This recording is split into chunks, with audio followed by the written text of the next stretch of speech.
ma kankala be ko honno fuɗɗori musique marama kankala be taw musique ka galle maɓɓe walla kanko fuɗɗi wadde musique ka nder galle maɓɓe? Non, Mariama kankala be tawali musique ka galle mum ka nder famille an ko min woni go'o waɗɗoto musique e fuɗɗagol ngol noon hoyali parce que sa fini a tawali hunde na ɗum tawruɗa mawɓe ma ɓen kan woni siñtude haray welata fi kono e nder wakkilare ɓay miɗo yiɗi e ballal jama on miɗo yinni alhamdoulillahi hande miɗo fuɗɗiki heɓude komi wonno ɗaɓɓutude kon. D'accord, mawɓen hakkude ma e maɓɓe côté ko sattiri ɗon a suuɗi ha ɓe andi walla a yaltan ɓe direct nde wotere waɗɗon ko duwa kon ɓe acci walla kono non mi suuɗaki tawi no wela lan musique kon no wela lan gila law min nami tawɗo ɗum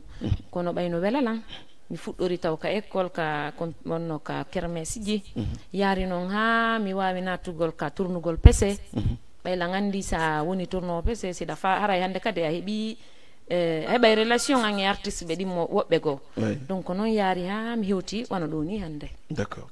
donc tigui tigui fewno ni mawɓe ɓe jaɓɓi par ce que a waɗi pese ɓe yi yalti ɓe daari donc joni dande nden ko nde woni e liggade joni image on ko ka clip ji ɓuɗɗurde ka théâtre ka non no fota par ce que théâtre on mi waɗi buy duuɓi buy ɗo mi natude ka musique ko wontum ɓayrka ka musique mi falano yaade mi attoriɗa taw fiyo mawɓe hiɗu ɗum ɗon ɓe wowta ɓay ɗum ɗon ɓe añata moƴƴa wa musique on ɓay noon ɓe gayni wowtude ɓe andi mi gayni ukkade si ɓe yilan ka musique haray hande kadi ko ma ɓe jaɓa ça veut dire anga waɗu amoura asora ko mawɓe wi ko nga heɓa ka sora ka ko noon tigiri.